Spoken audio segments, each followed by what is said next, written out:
ನಾನು ನಾಳೆ ಮಾಡುವ ಇಡ್ಲಿಗೆ ಈಗ ನೆನೆ ಹಾಕಿ ಹೋಗ್ತಾ ಇದ್ದೀನಿ. ಹೇಗೆ ನೆನೆ ಹಾಕ್ತೀನಿ ನೋಡೋಣ ಬನ್ನಿ.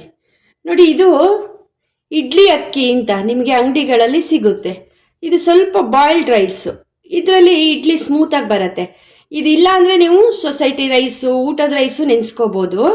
ನೋಡಿ, ಈ ಥರ ಇಡ್ಲಿ ರೈಸನ್ನು ನಾನು ಈ ಕಾಫಿ ಗ್ಲಾಸು ನೋಡಿ, ಸೈಜ್ ನೋಡಿ, ಇದರಲ್ಲಿ 4 ಜನಕ್ಕೆ 4 ಲೋಟ ಹಾಕೋತಾ ಇದ್ದೀನಿ. ಅಂದರೆ 2 ಹೊತ್ತಿಗೆ. ಇಲ್ಲ ಹಿಟ್ಟು ಉಳಿದ್ರೆ ಸ್ವಲ್ಪ ಇಟ್ಕೊಂಡು ಆಮೇಲೂ ಮಾಡ್ಕೋತೀನಿ. ಹಾಗಾಗಿ 4 ಗ್ಲಾಸು ಇಡ್ಲಿ ರೈಸನ್ನ ನೆನೆ ಹಾಕ್ಕೋತಾ ಇದ್ದೀನಿ.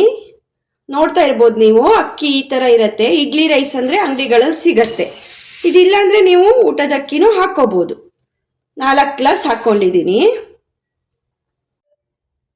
1 ಲೋಟ 1 ಗ್ಲಾಸು ಉದ್ದಿನ ಬೇಳೆ ಅಥವಾ ಉದ್ದಿನ ಕಾಳು. ನಾನು ಉದ್ದು ಸ್ವಲ್ಪ ಕಮ್ಮಿನೇ ಯೂಸ್ ಮಾಡ್ತೀನಿ. ಹಾಗಾಗಿ 1 ಗ್ಲಾಸ್ ಮಾತ್ರ ಉದ್ದಿನ ಕಾಳು ಹಾಕ್ಕೋತಾ ಇದ್ದೀನಿ. ಉದ್ದಿನ ಬೇಳೆನೂ ಹಾಕ್ಕೋಬೋದು.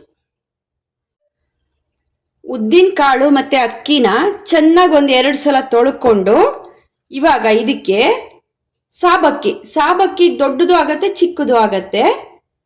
1.5 ಲೋಟನ ಹಾಕ್ಕೊಳ್ತಾ ಇದ್ದೀನಿ. ಉದ್ದು ಸ್ಮೂತ್ ಬರುತ್ತೆ. ಉದ್ದಿನ ಬೇಳೆ ಕಮ್ಮಿ ಹಾಕಿಸ್ತಾ ಇದ್ದೀವಲ್ವಾ, ಕಮ್ಮಿ ಯೂಸ್ ಮಾಡೋದ್ರಿಂದ ಈ 1.5 ಗ್ಲಾಸ್ ಸಾಬಕ್ಕಿ. ಇದು 1 ಸಲ ತೊಳೆದ್ರೆ ಸಾಕು. ಅದಕ್ಕೆ ನಾನು ಅಕ್ಕಿ ಮತ್ತು ಉದ್ದಿನ ಕಾಳನ್ನ ಫಸ್ಟೇ ತೊಳ್ಕೊಂಡೆ 2 ಸಲ.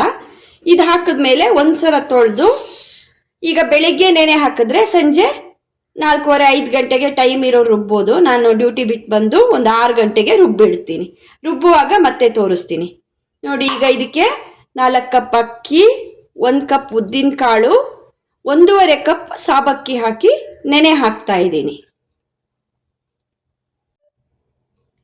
ನೋಡಿ, ಈ ಥರ ಬೆಳಗ್ಗೆಯಿಂದ ಒಂದು 4 ಗಂಟೆವರೆಗೂ ಈ ಥರ ನೆನೆ ಹಾಕ್ಕೊಂಡ್ರೆ ಆಯಿತು. ಈಗ ನಾವು ನೆನೆ ಹಾಕಿದ್ವಲ್ಲ, ಅದನ್ನ ರುಬ್ಕೊಳ್ಳೋಣ. ಏನಂದರೆ ಕೆಲವರು ಇಡ್ಲಿಗೆ ಅಂದರೆ ತರಿ ರುಬ್ಕೋತಾರೆ. ಬೇಡ, ದೋಸೆಗೆ ಹೇಗೆ ರುಬ್ಕೋತೀರ ಹಾಗೆ ನುಣ್ಣಗೆ ರುಬ್ಕೊಂಡ್ರೆ ಇಡ್ಲಿ ಮೆತ್ತಗೆ ಬರುತ್ತೆ. ಇದನ್ನ ನುಣ್ಣಗೆ ರುಬ್ಕೋಬೇಕು.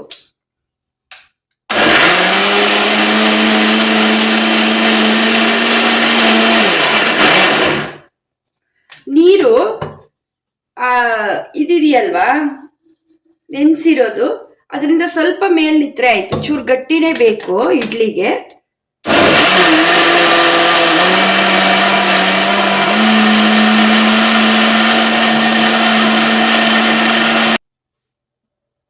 ನೋಡಿ, ತರಿ ಸಣ್ಣದಾಗೆಲ್ಲ ಸಿಗುತ್ತೆ, ತುಂಬ ತರಿ ಬೇಡ. ಈ ಥರ ಮಾಡಿಕೊಂಡ್ರೆ ಸಾಕು.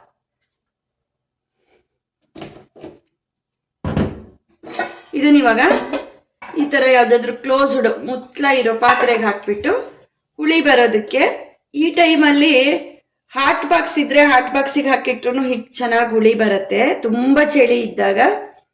ಇಲ್ಲ ನಿಮ್ಮ ಮನೇಲಿ ಓವನ್ ಇದೆ ಅಂದರೆ ಕ್ಲೋಸ್ ಈ ಥರ ಬಾಕ್ಸಿಗೆ ಹಾಕ್ಬಿಟ್ಟು ಓವನಲ್ಲಿ ಇಟ್ರು ಹುಳಿ ಬರುತ್ತೆ. ಹಾಗೆ ಡೈರೆಕ್ಟ್ ಇಡೋದಕ್ಕಿಂತ ಏನಾದರೂ ಗಾಳಿ ಆಡದೇ ಇರೋ ಜಾಗದಲ್ಲಿ ಇಟ್ಬಿಟ್ರೆ ಚೆನ್ನಾಗಿ ಹುಳಿ ಬರುತ್ತೆ.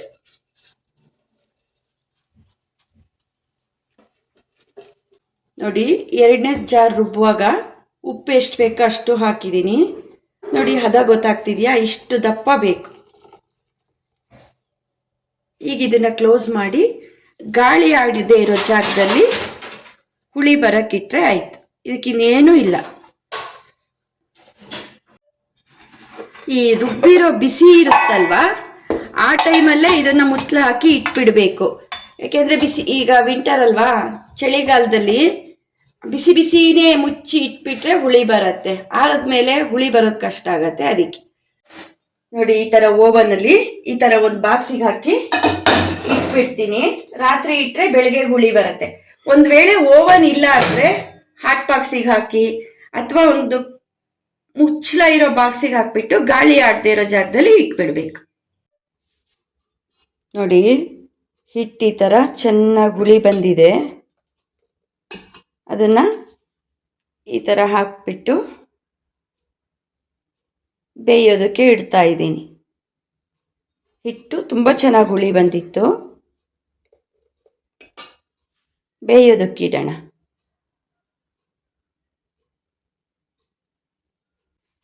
ಈ ಥರ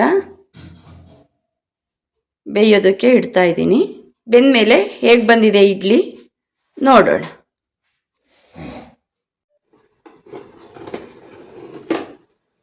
ಇಡಿ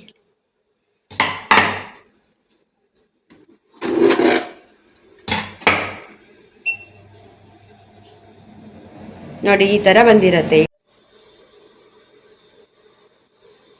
1-2 ನಿಮಿಷ ಹೊರಗಿಟ್ಬಿಟ್ಟು ಆಮೇಲೆ ತೆಗಿಯೋಣ.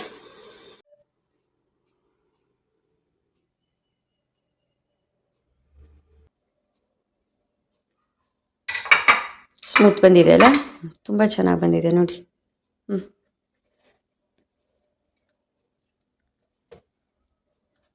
ಇದು ನಮ್ಮ ಮನೇಲಿ ಅಲ್ಯೂಮಿನಿಯಮ್ದಿದೆ, ಇದನ್ನು ಚೇಂಜ್ ಮಾಡಬೇಕು. ಆದಷ್ಟು ಸ್ಟೀಲು ಅಲ್ಯೂಮಿನಿಯಂ ಉಪಯೋಗಿಸ್ತಾ ಇರೋದು ಒಳ್ಳೆಯದು ಅಂತಾರೆ.